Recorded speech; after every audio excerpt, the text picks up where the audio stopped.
Bah, ce qui est facile pour toi l'est pas forcément pour quelqu'un d'autre et il y a des gens qui sont très compétents là où toi tu es naze. Voilà. Je vois quand même que c'est un paquet, pardon de parler un peu vulgairement, mais d'emmerdes quoi. Mais en tout cas, moi sur ma capacité de mouvement, ça m'a donné des indications sur quoi faire demain. Et même, Bien. hein, avec le collectif aussi, c'est quoi faire avec mes équipes, pourquoi est-ce qu'on est différents et moi je me sens hyper mal de faire ça. Je Mmh. crois que ça, personne n'ose le dire. Dans les équipes, moi je l'ai vécu, hein, Je me les reconnais é un peu bah aussi, ouais. ouais, Mmh. les équipes, elles se disent: «Mais de quoi il nous parle? Hier, on n'en avait pas parlé, on sait pas ça et là, il est en roue libre sur ce sujet, mais inarrêtable en plus en disant: "J'y vais"» parce que même chose que de dire à quelqu'un, qui a besoin de lunettes: «Il suffit de mieux v» plus on ose dire: «Non mais alors attends, moi je suis manager, par contre je suis juste un humain, mon enjeu c'est de soutenir mon équipe», qui a un tabou qu'il faut déboulonner, bah, ils sont pas forcément formés. Il y a encore beaucoup, beaucoup d'entreprises aujourd'hui, le management, on arrive manager alors qu'on n'a jamais été formé. Ah oui, ça aussi, pardon, pour rester aligné, je pense Ah, que c'est hyper important, oser dire non. osez dire non. Oser dire non. Bienvenue sur Aligné, le podcast qui révèle les managers. Dans une ambiance pause café, nous explorons tous les sujets qui touchent au management. Neurosciences, performance d'équipe, équilibre perso. Le tout rythmé par des conversations avec des invités qui font bouger les lignes. Je suis votre hôte, Patrice Marmouget, fondateur d'Organic Office, et vous écoutez Aligné.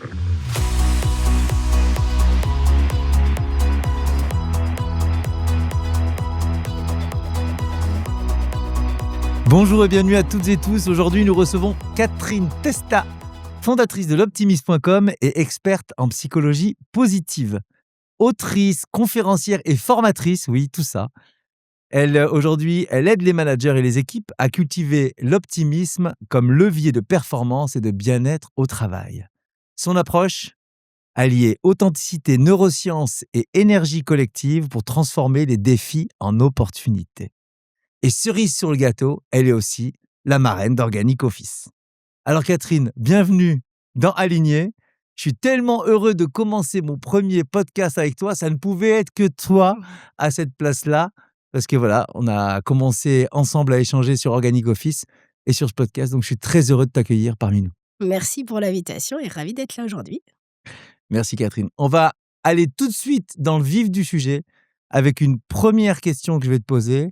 C'est quelle est ta vision aujourd'hui du management en France? Toi qui as la chance d'avoir passé du temps dans pas mal d'entreprises en France et depuis quelques années maintenant, qu'est-ce que tu penses du management français? Alors, il y a 2 choses. Le management en France, il est déjà très vertical, comparé à d'autres pays où il y a beaucoup plus d'horizontalité et quand tu regardes, hein, même dans des boîtes américaines ou voilà, qui sont pas franco-françaises, c'est quand même un petit peu plus plat que dans des boîtes très franco-françaises. Mais ce que je vois aujourd'hui surtout, c'est un management en souffrance. On parle beaucoup de la souffrance des collaborateurs, on en fait beaucoup pour les collaborateurs, mais il y a une vraie souffrance managériale aujourd'hui avec un tabou aussi de le dire en se disant: «Bah, je suis un peu privilégié parfois, j'ai voulu être manager aussi» et derrière, ben, je crape parce que, ben, je suis bloquée entre des injonctions parfois paradoxales, en gros et opposées presque, entre une direction qui me dit A, moi qui pense peut-être B, mais je dois dire A aussi à mes équipes et on se sent un peu coincé, donc ça crée derrière des conflits de valeurs, de la charge et probablement alors pareil, hein, c'est une vision, mais parfois un peu une déresponsabilisation aussi des équipes qui demandent de plus en plus aux managers, qui demandent aux managers, ben, de les rassurer sur l'avenir, qui demandent aux managers, de faire leur bien-être aussi, leur bonheur, tu vois? On leur demande beaucoup de choses en fait aujourd'hui aux managers et j'ai l'impression que dans beaucoup d'entreprises et ça aussi je pense qu'il y a un tabou qu'il faut déboulonner, bah, ils sont pas forcément formés. Il y a encore beaucoup, beaucoup d'entreprises aujourd'hui, le management, on arrive manager alors qu'on n'a jamais été formé. C'est vrai, il y a un problème de management. Tu le vois dans beaucoup d'entreprises, cette formation, elle est pas mise en place quand on arrive en tant que manager. Bah, il y a plein d'entreprises où il y a pas de parcours managériaux, en fait. Ouais. On arrive, finalement, tu étais un bon technicien, tu deviens, manager parce que c'est un peu aujourd'hui la façon de gravir les échelons dans une entreprise. Limite, tu vois, au bout d'un certain nombre d'années, si tu es pas devenu manager, c'est que tu es pas en train de faire carrière et tout le monde n'est pas fait pour le management. Enfin, moi, la première, par exemple, je préfère 1000 fois être en zone de créativité qu'être en zone managériale et limite, on n'ose presque pas le dire parce que ça peut on peut penser que c'est un problème de compétences et autres. Non, c'est aussi, qu'est-ce qu'on aime faire dans la vie? Pourquoi on est fait? Comment est-ce qu'on est câblé? Et il y a plein de personnes qui sont aujourd'hui des managers qui, finalement, regrettent aussi de l'être, Bien sûr. qui se rendent compte aussi que le rôle managérial, on t'envoie beaucoup de fantasmes, même dans les écoles. Tu vois, dans les écoles de commerce, dans les écoles de management et autres. Limite, ça va être génial d'être manager, mais la réalité, c'est que c'est pas du tout ça. C'est que tu te prends tout un tas de problèmes au quotidien et à mon sens, il va y avoir dans pas très longtemps une grande démission du management, parce que voilà, il y a le management, celui qui sert parfois pas à grand chose. Ça peut arriver où il y a tellement de couches dans certaines entreprises où tu sais plus vraiment, qui doit faire quoi. Mais tu as plein de managers qui sont en train de se donner à fond, et de se cramer parce qu'on les entend pas, parce qu'il y a pas voilà, parce qu'on leur a pas appris à gérer les personnalités, ils ont pas appris à se connaître. Ils comprennent pas pourquoi l'autre n'agit pas de la même façon. Mais attends, pourquoi toi ça te stresse de prendre la parole en public alors que c'est facile? Tu sais, il y a un peu tout ce décalage en fait et on n'est pas forcément outillés. Les managers sont même pas formés aux risques psychosociaux et même le manager qui veut faire le mieux au monde, s'il n'a pas suivi de formation, il fait des erreurs, en gros. Et ça, plein d'entreprises qui bypassent clairement le côté Est-ce qu'on formation. n'a pas aujourd'hui, finalement, dans la nouvelle génération, des jeunes qui ont moins en moins envie d'être manager? Est-ce qu'il n'y a pas déjà un désengagement du métier de manager? Alors, a priori, oui. Après, il faut voir si ça se solidifie dans le temps, tu vois? C'est quand même de la prospective, donc voilà, faut quand même attendre pour voir Oui. si ça solidifie. Mais c'est surtout qu'aujourd'hui, quand tu regardes même l'influence des réseaux sociaux, sur les réseaux sociaux, moi, ça m'alerte, hein. Tu as plein de gens qui critiquent le management, qui critiquent les RH en disant: «Ben, on se moque du manager parce qu'il n'a pas fait ça, il n'a pas fait ceci ou cela». Mais moi, tous les managers que je connais, en gros, ils aimeraient bien payer leurs équipes 10 fois plus, avoir 10 fois plus de personnes, que tout le monde soit tranquille.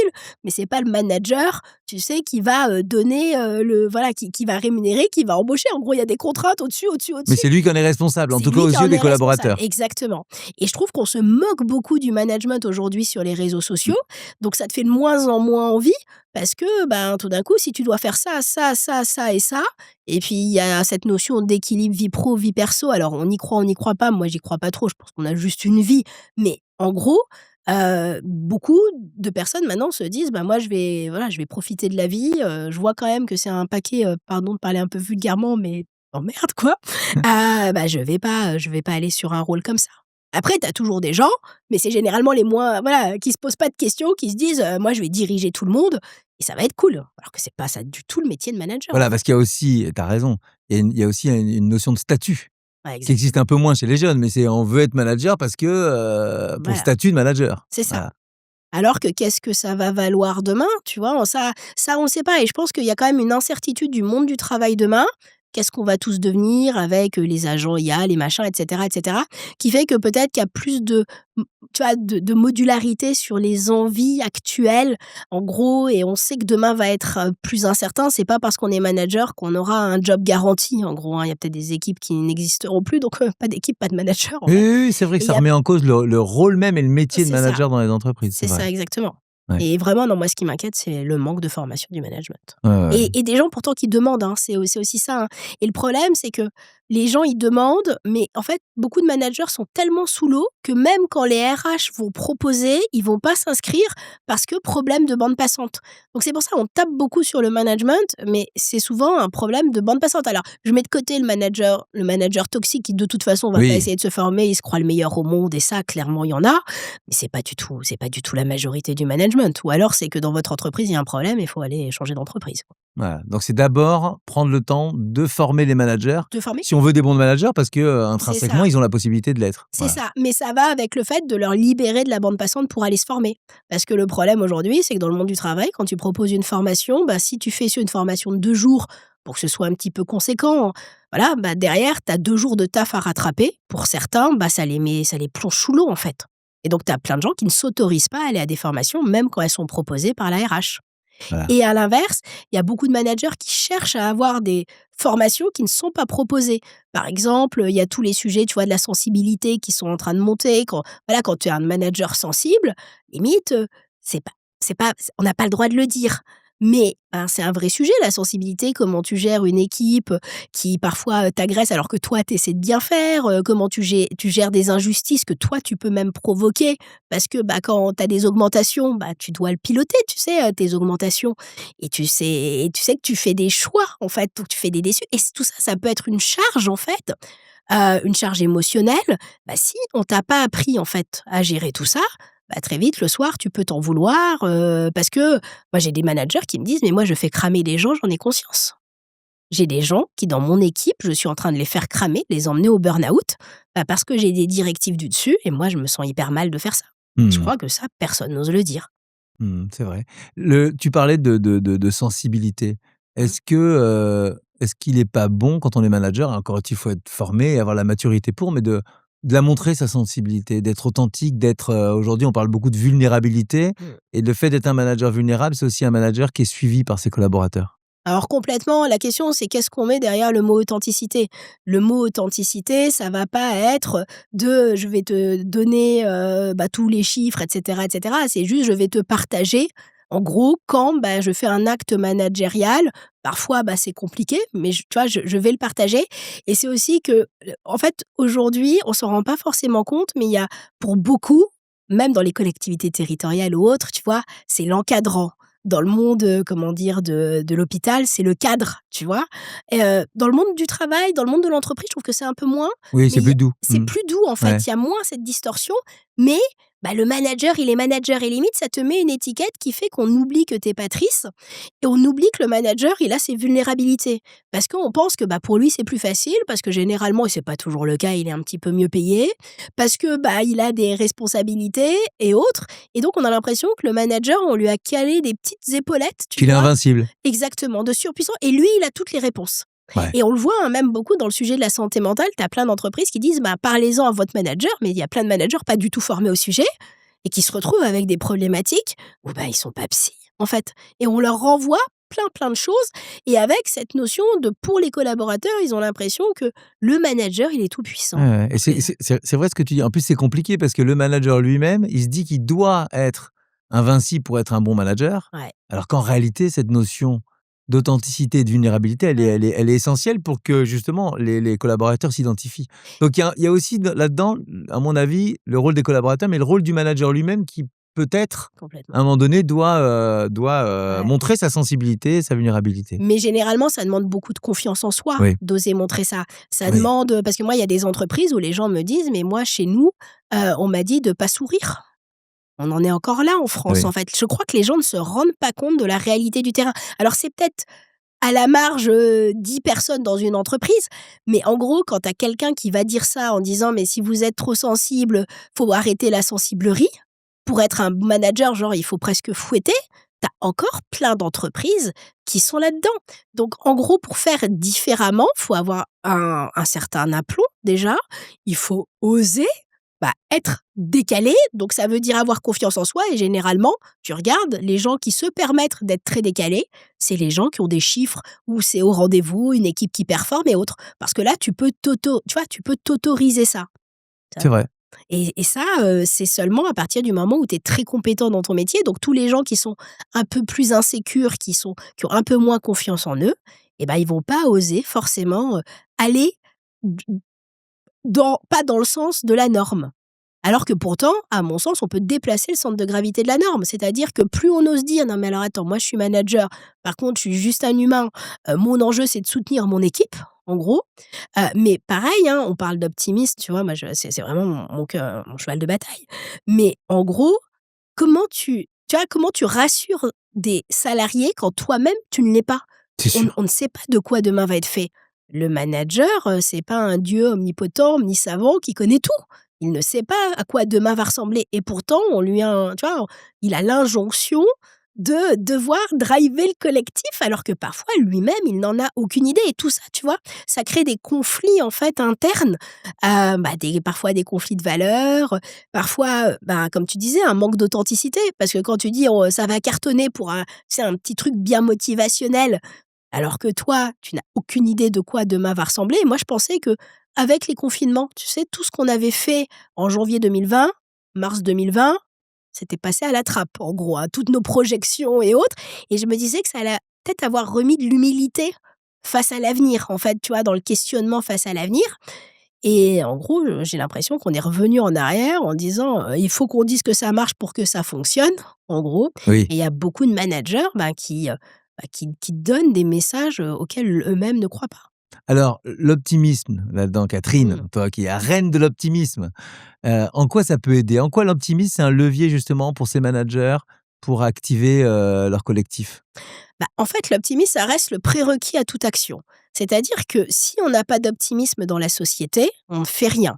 Mais en gros, l'optimisme, en France, c'est confondu avec sa caricature. Très souvent, on a l'impression que l'optimiste, tu vois, c'est les bienheureux naïfs ou autres, alors que l'optimisme, c'est ça qui va faire qu'on va mettre en place des projets, qui va faire, mais je sais pas, qu'on va se marier en connaissant le nombre de divorces, qu'on va rentrer sur un cours de tennis en se disant qu'on a une chance sur deux de gagner le match. En fait, l'optimisme, on en fait preuve au quotidien et dans le monde du travail, on va devoir aussi en faire preuve.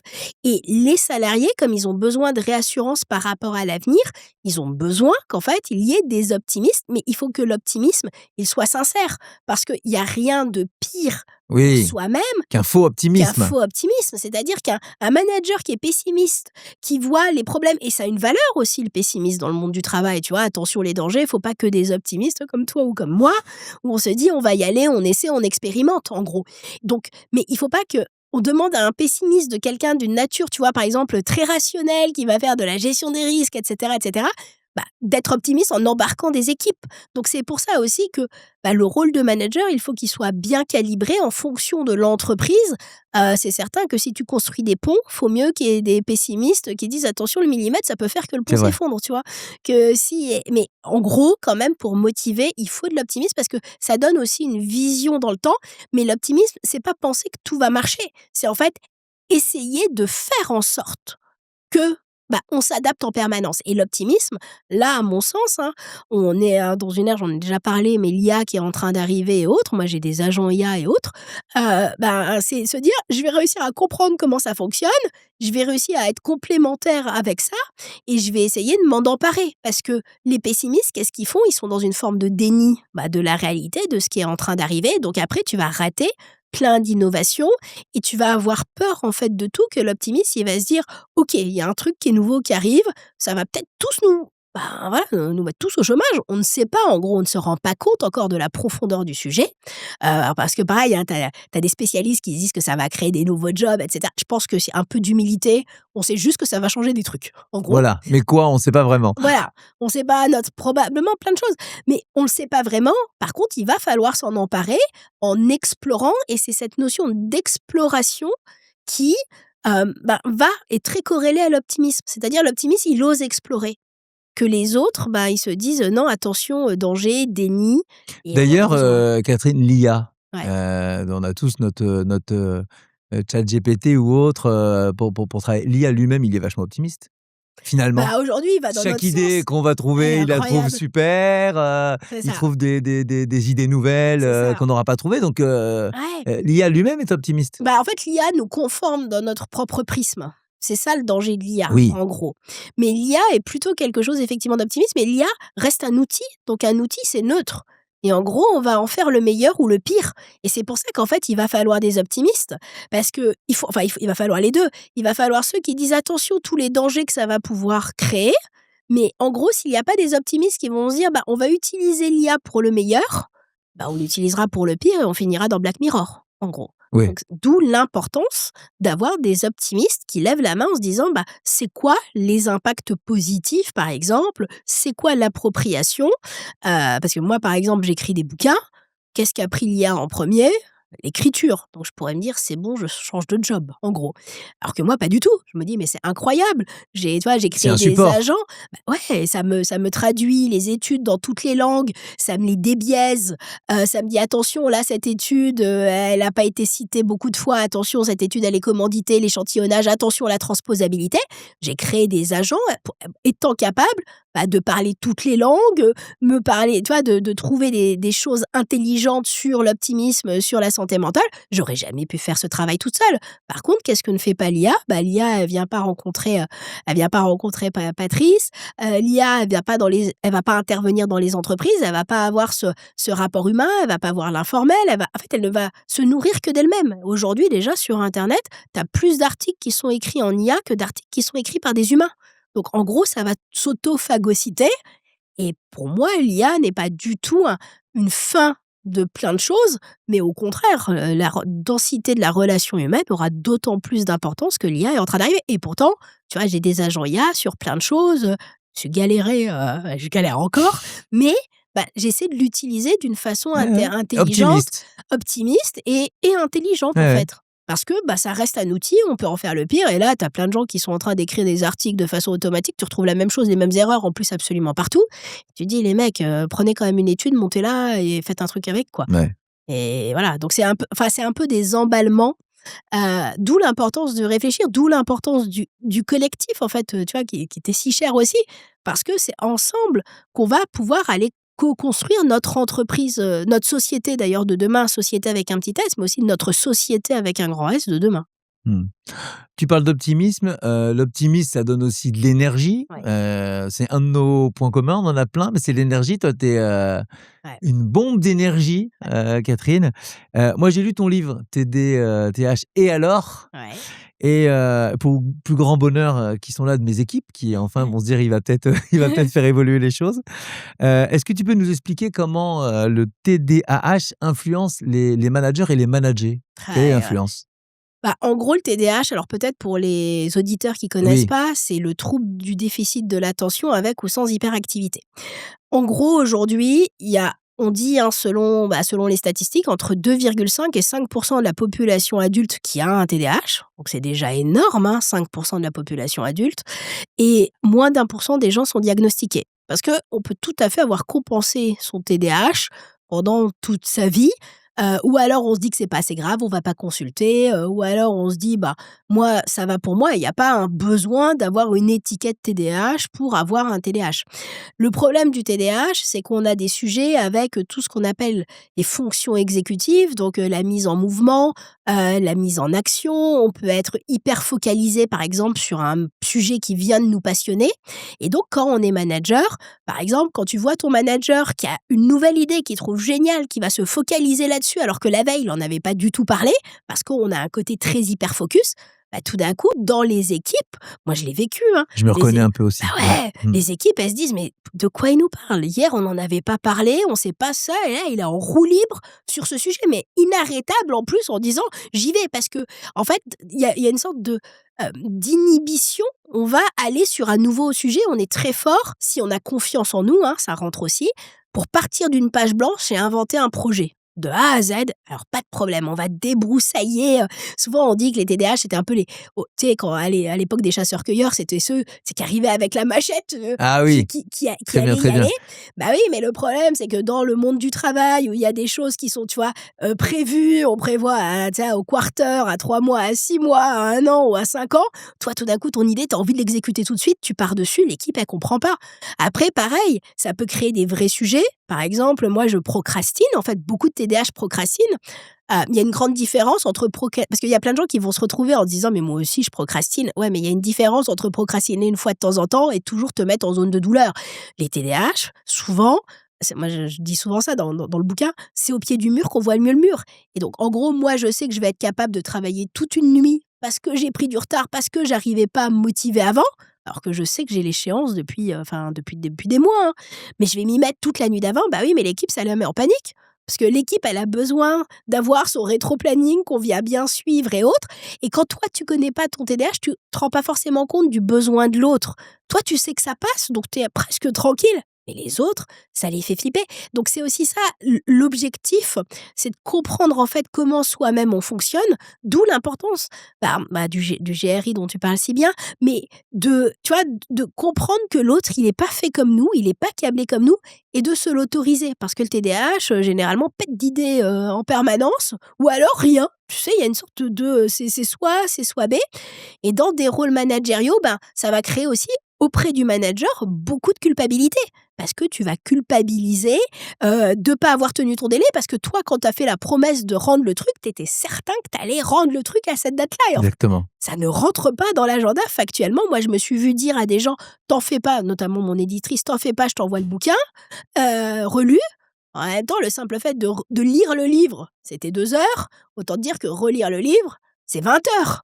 Et puis dans ma tête, c'était 2 heures, en fait. Et en fait, non, pas du tout. Donc en gros, c'est aussi tous ces biais, en fait, ce rapport au temps qui n'est pas du tout le même que beaucoup de monde. Alors, c'est pas tous les TDAH, évidemment.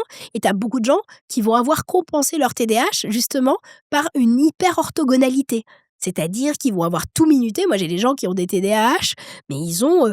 tu vois, c'est leur Outlook qui gère leur vie. Limite, va faire ta pause pipi à ce moment-là, en Ah oui, gros, hein. oui, Bah oui, oui, oui, parce oui. qu'ils savent tellement qu'ils peuvent partir dans le décor, mais que du coup, ils ont mis une sorte de rigueur. C'est une des astuces, mais toi, qu'est-ce que tu conseillerais alors si c'est pas d'avoir compensé, d'avoir trouvé des Alors, solutions pour compenser? c'est de dire aux équipes de nous fouetter. C'est pas très bien dit comme ça, mais en gros, moi, je rendais des comptes à mes équipes. Je rends des D'accord. comptes à mes équipes. C'est-à-dire que, et souvent, ton équipe, elle ose pas forcément te dire, en fait. Ton manager, parfois, dans les entreprises, il est vachement éloigné aussi, hein. Tu as des managers à l'international ou autre. Et moi, je disais à mon équipe: si je ne vous ai pas fait ça, vous me relancez 5 fois de suite, je ne le prendrai pas mal. Je sais que c'est une incompétence de ma part, j'ai pas une zone de talent sur ça, et je suis tout à fait à Ça veut l'aise dire avec qu'il faut ça. aussi, encore une fois, toujours la même chose, L'humilité, assumer avec humilité c'est ça, effectivement son TDAH et dire que voilà, j'ai besoin de vous c'est ça, pour m'aider à ça. le combler. Exactement, et puis tu as des personnes qui sont hyper compétentes à faire un rétro-planning. Bah En oui. fait, c'est ça aussi. C'est que moi, dans ma tête, je me disais: «C'est compliqué pour tout le monde», mais en fait, non. En gros, pour d'autres personnes, c'est hyper facile, et c'est là aussi où tout d'un coup, le collectif fait sens. C'est-à-dire que la personne, qui est super forte et pour qui c'est pas une zone de douleur, moi, un tableur Excel, mais c'est une zone de douleur, et prendre des billets de train, je suis sur le top 3 des trucs que je ne sais pas faire, en fait, avec envoyer mes feuilles de soins. Alors Voilà. tu peux te dire: «C'est bizarre, elle a monté une boîte, elle a écrit des bouquins, elle donne des conférences, machin, elle est pas foutue d'envoyer, Alors moi, une je te commande donne un petit avance». témoignage, Hein, hein, Catherine. Grâce à ton bouquin, ouais, je découvre, je ouais. comprends que j'ai un TDAH Mmh. et en fait, et je comprends aussi comment je l'ai comblé, Ouais. grâce justement de mon Autre appétence pour le collectif, avec le fait d'avoir, voilà. dans toutes mes fonctions, travaillé avec l'équipe pour qu'effectivement, ils viennent compenser mes lacunes C'est parce que dans tous les domaines. Je m'en suis rendu compte par qu'après, exemple, aujourd'hui, maintenant, c'est plus clair pour ouais, moi. J'ai un TDAH ouais, et du coup, effectivement, je le comble avec l'aide c'est des ça. gens qui me disent OK, Mais c'est parce que tu as l'humilité, en fait, et le ouais. problème, c'est que tu as l'humilité aussi parce que tu as la confiance. Tu vois, tu as confiance en tes compétences ou autre, et il y a plein de gens qui essaient de cacher, en fait, qu'ils Ouais. ont un TDAH. Aujourd'hui, tu as 99 des gens qui ne parlent pas de leur TDAH parce qu'ils ont l'impression que c'est une contrainte, et c'est vrai que c'est une contrainte dans le quotidien. Quand tu pas foutu de prendre tes billets à l'avance, c'est une contrainte. Mais à partir du moment où tu l'assumais, où tu es, assez en humilité pour dire: «OK, ça je saurais jamais faire», en Mmh. gros, hein, et puis moi, en plus, c'était ça qui était marrant. Moi, on m'a fait, des dizaines de formations sur tu vois, sur le management, sur l'organisation du temps, mais ça n'a rien à voir, en fait. Dire à un TDAH qu'il a besoin de s'organiser, c'est la même chose que de dire à quelqu'un, qui a besoin de lunettes: «Il suffit de mieux voir». Voilà, c'est ça. Alors moi, Hein? ce que j'entends dire, parce que pendant longtemps, grâce à toi, maintenant, j'ai un argument, Ouais. c'est qu'en fait, c'était de la fainéantise. Moi, j'ai longtemps étudié, mais attends, si, par exemple, moi, je déteste toute la partie administrative. Ouais. Non, mais si tu la fais pas, Patrice, c'est parce que nous, personne n'aime faire ça. Ouais. C'est que toi, si tu le fais pas, c'est parce que tu es Ouais. feignant, tu Ouais. vois? Et ça, c'est aussi ça qu'il faut comprendre. Il y a une différence entre paresse, Oui, fainéantise, oui. et procrastination. La fainéantise, ça va être: «Je vais pas le faire, point». La procrastination, c'est: «Je dois le faire, faut que je m'y mette. Je fais autre chose, punaise, faut que je m'y mette, je dois faire ça, c'est important. Non, je regarde une série, allez, juste encore un, mais faut que je m'y mette», culpabilité, tu vois? Et après, c'est, tout d'un coup, je m'y mets dans la douleur au dernier moment parce que j'ai plus le choix, parce qu'à un moment donné, les notes de frais, qui sont quand même un vrai sujet en interne, les notes de frais, c'est une sorte d'horreur, enfin pour moi angoissante, de mettre des chiffres, parce que je les inverse en plus, les chiffres. Comme ça m'intéresse pas, mais tu as des gens qui adorent ça. Donc c'est aussi comprendre qu'on a des forces, en gros, et qui sont ultra complémentaires, et que, parfois il y a des choses qu'on n'aime pas, que d'autres aiment, et c'est ça le fait, C'est ça le la collectif et c'est ça puissance la du force du collectif. collectif. Voilà. Exactement. Alors donc en fait, quand on parle TDAH, on parle équilibre, personnel, on parle Ouais. d'équilibre. C'est un sujet qui est très important. Toi, tu as écrit Oser être soi-même au travail. Le Ouais. titre, j'adore. Et le bouquin, j'ai adoré. Est-ce que tu peux nous redonner quelques tips pour être soi-même au travail? Et justement, certainement Mmh. Bah, assumer justement, certains de ces. assumer ses différences parce que quand on commence alors tu as des gens qui me disent: «Moi, dans mon entreprise, je peux pas assumer, je peux pas dire ma vulnérabilité parce que d'autres gens vont en profiter» et je crois que c'est souvent qu'on n'a pas essayé. Parce que très clairement, moi, si, quelqu'un veut me dire, «Je sais pas faire un tableur Excel», si quelqu'un me dit: «Ah, tu naze, tu sais pas faire un tableur Excel», ah bah, pas de problème et généralement, les gens, ils s'arrêtent à ça, en gros. On se rend pas compte à quel point ça devient une force d'assumer une comment ça s'appelle? Une vulnérabilité et que la plus grande vulnérabilité, c'est d'avoir peur du regard de l'autre et du coup, de se mettre des masques. Parce que quand on se met des masques, il y a pas d'études qui sont faites et je me dis qu'il faudrait absolument faire des études sur le poids du mensonge dans l'entreprise. Ah, Quand tu essaies de compenser c'est sûr. plein de choses, quand tu essaies de ne pas dire la réalité, mais même, hein, que ce soit des femmes qui ont des parcours de PMA, quand, je sais pas, quelqu'un qui est tombé enceinte, tu sais, tu as les 3 mois où faut pas en Ah parler oui, et oui, oui, cetera. oui. Tout ça, ça crée des sortes de mensonges et Conventionnel presque. Ouais, ouais. Ouais, conventionnel, ouais. on va pas le dire. Alors bon, c'est normal pour les 3 mois parce que forcément, mais en gros, tu vois, tout ce qu'on va pas dire, ça va avoir un énorme coût et on ne mesure pas le coût de fait de cacher les choses. Il y a un peu des études qui sont sorties sur justement sur le genre. En gros, tu vois, le fait de pas dire que tu en couple avec un nana ou un homme en fonction de ton genre, en gros, Ah oui. parce que ça a un coût. Parce que, bah, tu vois, ils vont toujours réfléchir. Moi, j'ai appris ça récemment à qu'est-ce que je vais dire, en fait, tu vois, pour pas dire mon conjoint, ma compagne ou des choses comme ça. Et en gros, tout ça, ça a un coût cognitif dont on parle pas. Et c'est vrai que quand on dit oser être soi-même au travail, le problème, c'est que tu as plein de gens qui me disent: «Mais moi, je suis infiniment triste au travail, j'ai pas de vrais amis». Moi, au travail, je pense que c'est comme toi, on s'est fait des super potes. Ah ouais. Mais parce que, bah, on était alignés et le problème, c'est que quand les gens ont un masque, ils se mettent un masque et ben, tu attires à toi des personnes qui correspondent à ton masque. Donc Complètement. en gros, ils ne peuvent pas attirer à eux des personnes qui sont Authentique, bah, c'est ça. entre guillemets, si eux ne le sont pas. Bah, ouais et puis ils vont attirer des gens qui correspondent à leur masque donc si, tu as le masque de, je sais pas, de la nata surpuissante, en petit tailleur machin, tu vois, qui correspond à un type de personnalité, mais si c'est pas le tien, si c'est ta version un peu Tu adaptée au seras monde du pas en travail, phase avec les gens qui vont se bah, tu rapprocher de toi. bah, tu rencontreras des nanas en talons, enfin, tu vois, il y a quand même un outil de matching, tu vois? Tu rencontreras des gens, enfin, des nanas, des boss, tu vois? Des business Ouais, ouais, boss, tu ouais. vois? Qui correspondront à toi, en fait et le problème, c'est que si, ben, toi, tu es plutôt relax, chill, bah, tu sais, ça te demande de déconstruire C'est en vrai. te disant: «Mais je vais aller à plat au travail Ouais, ouais, et ouais. je vais rencontrer d'autres gens qui s'autorisent à aller à plat». Parce que, tu vois, il y a tous les poids des costumes. J'aime bien, j'avais entendu cette citation, «Les gens en costard travaillent pour des gens en chemise à fleurs». Tu sais, c'était aux US parce que C'est je vrai, crois que c'est c'est il y vrai. a Richard Branson, enfin, je ne sais pas d'où ça vient Les grands dirigeants, eux, et ça ils sont et décontractés, quoi. exactement, en gros et donc tu vois, il y a aussi cette notion de tu vois, d'aller un peu plus vers qui on est soi-même et je crois beaucoup à la simplicité. La Et là, simplicité, c'est un truc tellement sous-coté en ça pose France. la question aussi, Catherine, de savoir qui on est Bah soi-même, oui. tu vois? Et là, je presse un peu pour, ma paroisse, Organic Office, c'est le fameux outil qu'on développe, nous, le GRI, Ouais, qui est un outil d'étude de comportement qui permet de se connaître. Tu l'as testé, toi, ouais. Catherine? Qu'est-ce que ça t'a apporté, le GRI, à toi? Ah moi j'ai trouvé ça assez incroyable aussi parce que ça peut évoluer dans le temps en fait et ça nous permet de comprendre aussi pourquoi parfois on n'est pas bien. Ouais, À un instant T, en ouais. fait, soi-même et ça nous permet de comprendre aussi pourquoi l'autre, il est différent, mais ça peut matcher et quand on est dans des profils aussi ultra adaptés, parfois, bah, on est complètement décalé de notre tu vois, de notre réalité. Moi, c'est ça et c'est un outil qui, à mon sens, est hyper facile d'utilisation, du coup, qui est pas long. Ouais. C'est ça qui est 3 minutes. incroyable. Voilà, c'est un truc qui dure 3 minutes et tu te dis: «Putain, c'est quand même incroyable tout ce que ça révèle» et le fait de le faire en collectif, bah, pour moi, c'est un outil qui est quand même plus simple que pas mal d'autres trucs où tu t'envoies tu vois, des qui sont beaucoup plus longs, qui demandent plus de temps ou autre et là, ça nous permet, bah, justement de faire collectif, en fait et soi-même de se comprendre en se disant: «Punaise, ça, j'avais pas craqué le truc», en gros.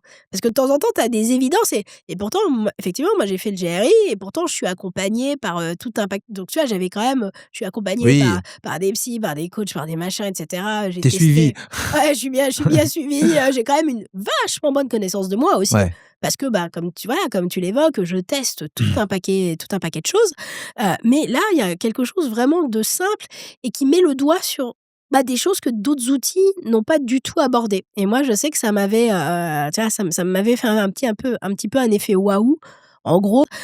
Mais là, il y a quelque chose vraiment de simple et qui met le doigt sur, des choses que d'autres outils n'ont pas du tout abordées. Et moi, je sais que ça m'avait, tu vois, ça m'avait fait un petit peu un effet waouh, en gros, parce que, tu te rends compte encore de toi qui tu es et tu apprends sur toi. C'est ça que je trouve assez incroyable avec ce genre d'outil, c'est que tu apprends sur toi, en fait, et tu te dis: «Punaise, tiens, c'était dû à ça, en gros». Voilà. Et ça te permet aussi de te donner une direction. Alors moi, c'était pas dans le cadre, comme moi je suis à la tête de mon entreprise, c'est peut-être pas la même chose que quand on est collaborateur, en fait. Ouais. Et donc mais en tout cas, moi, sur ma capacité de mouvement, ça m'a donné des indications sur quoi faire demain.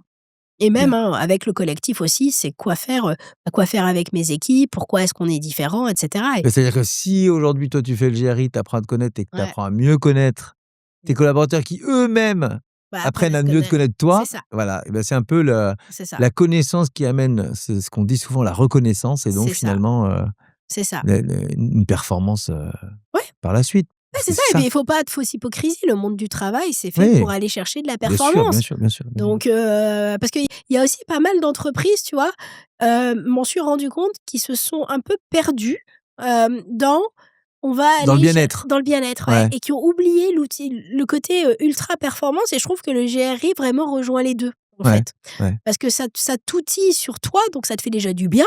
Pour moi, c'est un cadeau aussi de faire Ouais. ça à Ouais. ses collaborateurs. Ouais. Parce que les collaborateurs, eux, ils osent pas forcément aller voir des psys. Au-delà de pas oser, ça coûte cher. Alors je dis pas qu'il faut pas aller voir des psys, je suis une pub ambulante pour les psys, hein, mais je sais le coût que c'est, en fait, hein.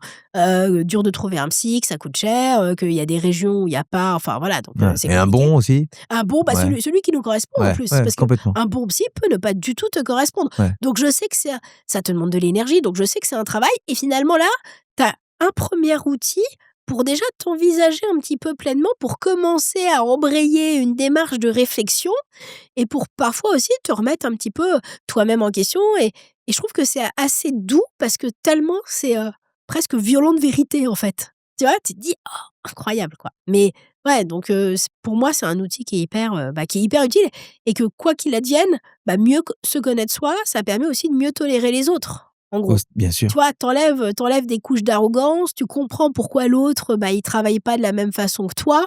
Parce que c'est vrai que, tu sais, aujourd'hui, dans le monde du travail, on en parle beaucoup en prévention des risques psychosociaux, tu sais, de cet équilibre sur le stress, les Ouais. contraintes perçues versus les ressources perçues. Et souvent, le collaborateur, il va minimiser, en gros, en se disant: «Mais c'est facile, tu vois, pour lui de faire ça», par exemple. Et le manager, il va se dire: «Non mais attends, c'est bon, c'est pas difficile, je sais pas, de remplir un tableur Excel». Ouais, mais remplir un tableur Excel, pour quelqu'un, ça peut être hyper difficile. Bien sûr. C'est pas qu'il manque de compétences, c'est juste que, la concentration, le manque d'intérêt et autres, ça va faire que, ça va être compliqué pour la personne. C'est vraiment une question de perception, en fait. Et je trouve que, avoir ce genre d'outils, ça nous permet de mieux nous connaître, et de se dire: «Ce qui est facile pour toi l'est pas forcément pour quelqu'un d'autre», et il y a des gens qui sont très compétents là où toi, tu es naze. Voilà. C'est Voilà. exactement la finalité du GRI, C'est c'est ça. d'apprendre à se connaître. Dans C'est ça. l'équilibre pro, il y a une notion que Ouais. dont je voulais discuter avec toi, c'était la notion d'échec, du droit à l'échec. Ouais. Dans le fait de s'assumer, et c'est donc ça veut dire assumer éventuellement ses échecs. Ouais. Le droit à l'échec, moi je voudrais que tu nous parles du droit à l'échec, et est-ce qu'il y a toi, personnellement, des échecs qui t'ont vraiment appris C'est marrant, parce que pas tant que ça. Alors, Ah, mais en fait, c'est parce que je pense que j'ai pas la même relation à l'échec. C'est-à-dire que, en gros, moi, je vois la vie comme une expérience. Et donc, à chaque fois que je fais quelque chose, je valide ou j'invalide un scénario. Je donne un exemple. Par exemple, tu vois, quand tu es en reconversion, tu as des gens, même quand j'ai lancé l'optimisme, tu vois, tu as des gens qui veulent devenir artistes. Ou moi, j'ai voulu lancer l'optimisme. En gros, quand tu dis aux gens: «J'expérimente de voir si je peux être artiste», comme moi j'ai dit: «J'expérimente de voir si un média sur l'optimisme, ça peut intéresser les gens», et derrière, tu vas forcément valider l'action, parce que tu vas dire: «Ah non, finalement, non, être artiste, c'est pas pour moi, j'adore peindre, mais j'aime pas, vendre mes toiles, ou j'aime pas être tout seul, ou tout d'un coup, ça bloque ma créativité», tu vois? Et ouais. donc tu as la possibilité d'invalider le scénario, que en gros, en te disant: «Bah, ouais, non, c'était pas fait pour moi». Mais donc quand tu vas dire à ton entourage, «Bah, j'expérimente le fait d'avoir une vie d'artiste», bah, ça va Tu m'en tu avais vois? parlé ça, ouais, Bah, ouais. si tu changes d'avis, ça va pas du tout avoir jamais ça va être un échec. C'est pas une finalité. C'est Tu pas dis une pas: «Je veux finalité, devenir artiste», c'est c'est: ça. «J'expérimente». J'expérimente Voilà. de voir si je vais être artiste. Parce que dans le Parce que regard la vie, des c'est pas une autres, expérimentation bah, finalement. c'est une expérimentation, c'est Voilà, ça. Je voilà. valide ou j'invalide des scénarios, mais c'est la même chose dans les relations. Ouais, Tu vois, quand tu te mets en couple, tu valides ou tu ouais, invalides si la personne avec laquelle tu es, ça marche, tu vois? ouais. Et donc en gros, pour moi, du coup, il y a beaucoup moins de notion d'échec parce que, tu crées en permanence et le problème, c'est souvent le regard des autres parce que, par exemple, quand tu veux devenir indépendant, très vite, hein, je donne cet exemple, même si on sort un peu du cadre du travail, mais tu as des gens qui viennent te dire: «Alors, tu envie de ton truc, ça marche?» et cetera. Tu as fait du chiffre Et tu fait d'affaires. du chiffre d'affaires, tu fais combien? Putain, ça gagne bien ou pas? Tu vois, Ouais, tu as toujours ouais. cette curiosité un peu malsaine et alors que, en gros, on t'embête et après si tu te foires ou si tu te dis: «Non, finalement, je veux pas être artiste», tout le monde: «Ah regarde, ça a été un échec». Bah non, elle a validé ou il a invalidé un scénario et c'est pour ça, dans le monde du travail, dans tous les projets, alors l'enjeu, c'est d'aller vers des projets qu'on pense qu'on va pouvoir valider. Quand même, on va éviter d'aller vers des projets, où on Bien est sûr, bien sûr sûr, que bien sûr. l'objectif, ce soit l'échec, tu vois? On va éviter ça. Mais en gros, bah, moi, j'expérimente en permanence et même sur le parcours de mon entreprise avec mes salariés, il y a tu vois, j'ai 10 ans de boîte, il y a plein de choses que j'ai pas réussi, tu vois? Il y a plein mais en fait, je m'en rappelle même pas parce que, bah, je les ai jetés aussi vite que, Eh enfin, ben, mais ça est-ce s'est que pas est-ce imprimé, que en c'est pas fait. la clé de l'optimisme ça finalement? De voir la vie comme une expérimentation, tu vois? Il y a pas de À mon sens, si? ça en Ça fait en fait pas partie? Ouais, ouais, à mon sens, ça en fait partie parce que c'est aussi une capacité de rebond. ouais. En gros, c'est-à-dire que je vais pas rester arc-boutée sur, ça a foiré. En fait, pour moi, c'est OK que les choses foirent. Tu vois? Même c'est OK que Tu sais en commençant qu'il y a une possibilité que ça c'est foire, ça voilà. et c'est parfaitement OK, en Ouais, fait. Puis c'est valable dans les relations amicales, enfin dans tu vois, quel que soit dans les le relations professionnelles, tu vois? Et c'est parfaitement OK que parfois, bah, tout n'est pas un super succès. Mais après, bah, alors tu vois, tu as des gens qui disent: «Bah, c'est ça fait partie du chemin» et cetera. Mais moi, je l'ai tellement intégré que je m'en rends même pas compte, en gros. En fait, bah, ça marche ou ça marche pas, mais ça va jamais, en fait, m'impacter. Mais je pense que c'est pour ça qu'il y a une notion de confiance aussi en soi, de solidité, en ayant une capacité de rebond. Après, de temps en temps, tu es déçu. Parfois, tu as mis, tu bouclé sur un oui, projet, tu tu étais à donf, tu avais ouais, envie que s'y aille et puis tu te rends compte que non, c'était juste ton délire personnel. Tu vois, c'est peut-être grâce au TDAH que j'ai cette notion en me disant, je pense que je sais pas si tu es comme moi, mais de temps en temps, tu as des trucs où tu dis: «Oh, c'est dommage», mais tu passes à autre chose parce ah que ouais, tu te trouves une nouvelle passion, en ouais, ouais, fait. ouais, Et complètement. je crois que c'est cette capacité, pour moi, l'optimisme, ça vient aussi avec une capacité d'enthousiasme.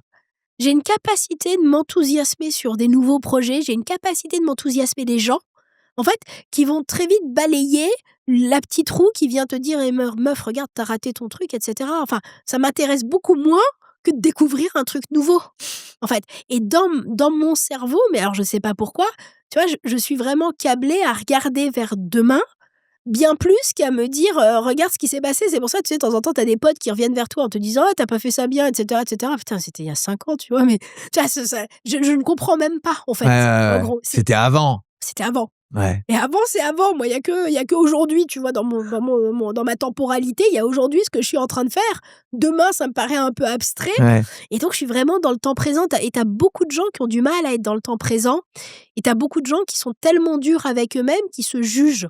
Et moi, j'aime bien le mot jugement. Tu vois, c'est en 2 mots. Jugement. Le Ouais. juge, il ment, en Ah fait. ouais. Et tu vois, je comprends pas, en fait, que tu sais, enfin, je trouve ça beaucoup moins fun d'être câblé sur un échec que sur un nouveau truc enthousiasmant, en fait. Donc je sais pas, pour moi, ça me paraît tellement logique et rationnel. Mais ouais, mais C'est des lié échecs. au TDAH ça selon toi ou pas?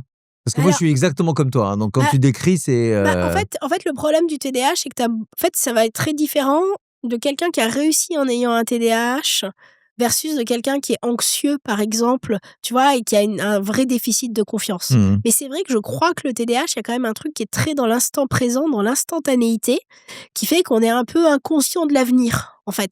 Et pareil, hein, moi, je comprends pas que d'autres personnes soient suffisamment intéressées par critiquer, en gros. Et je donne cet exemple souvent, il y a quelqu'un, et je l'écris dans le prochain bouquin, il y a quelqu'un qui m'a dit: «À la salle de sport, les gens se regardent». Moi, ça fait des années que je vais à la salle de sport, je suis pas la nana la plus Ouais, sportive, tu ouais. vois? Et je me dis: «Les enjeux juste à la salle de sport». Ça ne m'était jamais monté au Ah, tu avais cerveau, pas pensé. jamais. Je me Ouais. disais: «Les gens, ils sont en train de faire leur cours, on saute, on est sur notre tapis de marche». Ça ne m'avait jamais traversé l'esprit que des gens n'aient que ça à faire, d'en Ouais. juger d'autres. Et j'ai compris, j'ai décortiqué ça, j'ai compris que moi, quand j'étais gamine, je n'avais jamais entendu mes parents critiquer quelqu'un. Et c'est tout bête, hein, mais une amie me disait récemment, elle me disait: «Bah, moi, quand mes parents invitaient des invités à la maison, ça se passait super bien. Ils avaient pas franchi la porte, le seuil de la porte, que mes parents déblatéraient, tu vois, critiquaient». Elle me dit: «J'ai mis des années à penser que les gens étaient sincères avec moi parce que j'étais persuadée que du coup, dès que les gens partaient d'un rendez-vous, ils allaient me critiquer».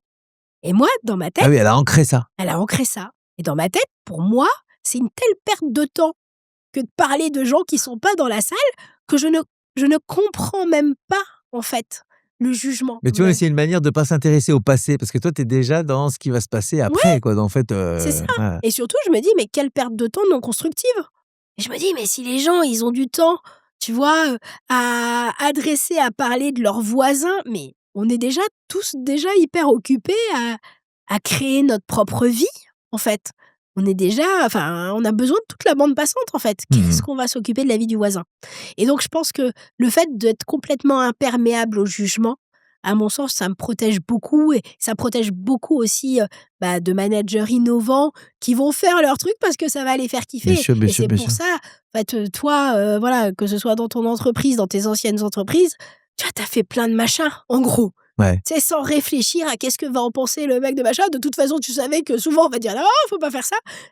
Et tu sais que ça marche, donc c'était un peu ça, c'est cette autorisation. Je pense qu'on manque beaucoup, il y a un mot qu'on n'emploie pas assez, c'est cette autorisation. S'autoriser à. Ouais. S'autoriser à. Mais Ouais. souvent, on est enfin, on s'auto-non-autorise, tu Ouais, vois? ouais, ouais. Parce que On se freine, quoi. on se freine et en plus, il y a un effet qu'on est enfin, je crois que ça s'appelle l'effet de spotlight.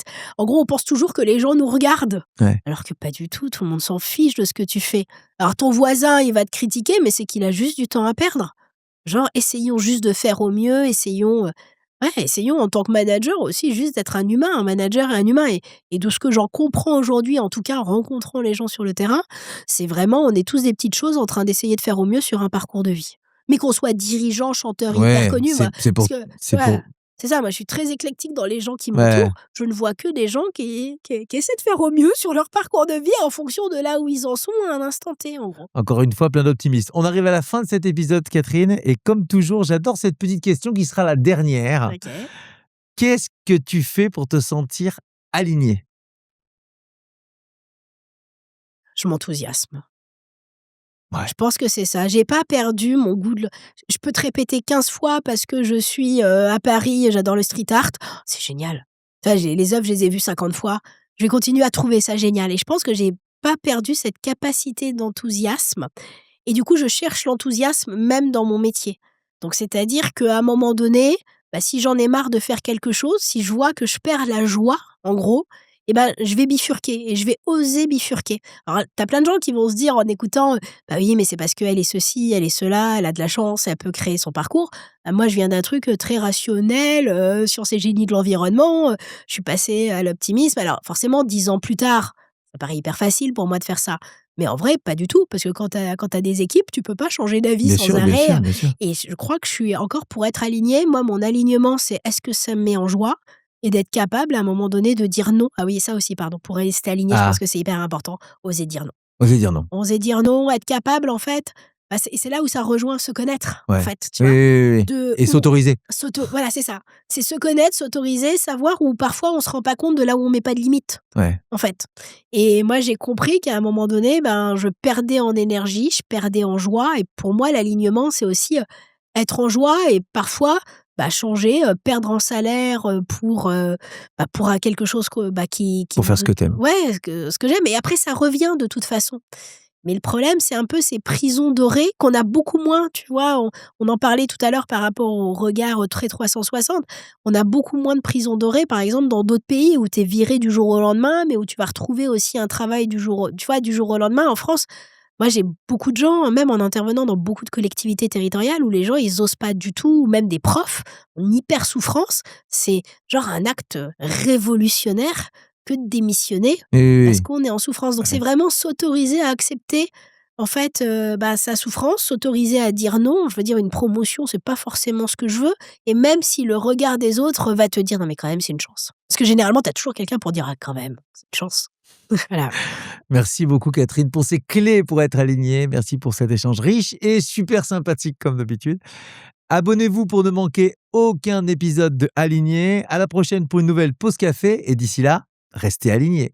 Merci Catherine. Avec plaisir.